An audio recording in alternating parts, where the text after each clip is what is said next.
Marami nga ang nag-react sa naging post ni Ascal player na si Ali Borromeo. Ito yung matapos nga na ibahagi niya ang kanyang Valentine's Day. At doon ay makikita na tinakpan ito ang ka-date niya. Pero syempre, halata naman daw na ito ay si Casey Concepcion. Hindi na nga medyo nagulat ang mga netizen dahil ang nasabi nga pong pagbabalikan nila ay tila na isiwalat na sa social media ng isang showbiz insider, kung saan itinanong din ito kay Mega kung ano nga ba ang masasabi ni Sharon sa pagbabalikan nila Ali at Casey Concepcion. Ma'am or ayaw na nga magsalita pa ni Sharon about sa love life ng kanyang anak. Ganun pa man, ilang mga netizen ang natuwa sa pagbabalikan nila Casey at nila Ali. Siyempre, say ng mga netizen, up to now or hanggang ngayon ay walang naging girlfriend si Ali at wala naman naging boyfriend na itong si Casey matapos ang kanyang pagbe-break sa kanyang last boyfriend. Hindi nga ina-expect ng mga netizen na magkakabalikan ang dalawa. Marami ang natuwa at wish na sana nga daw si Ali na ang endgame nitong si Casey.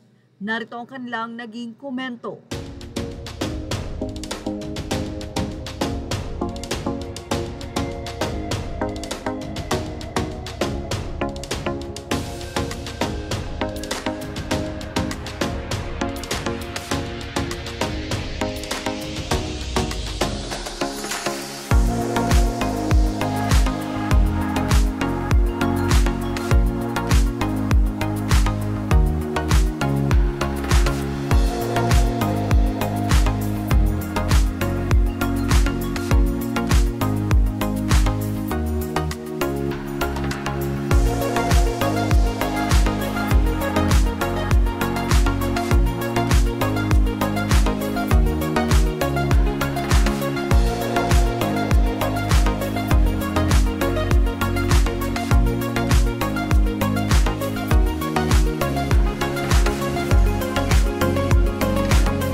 Showbiz Now update. Anong masasabi niyo about dito? Ilagay ng comment sa ating comment section.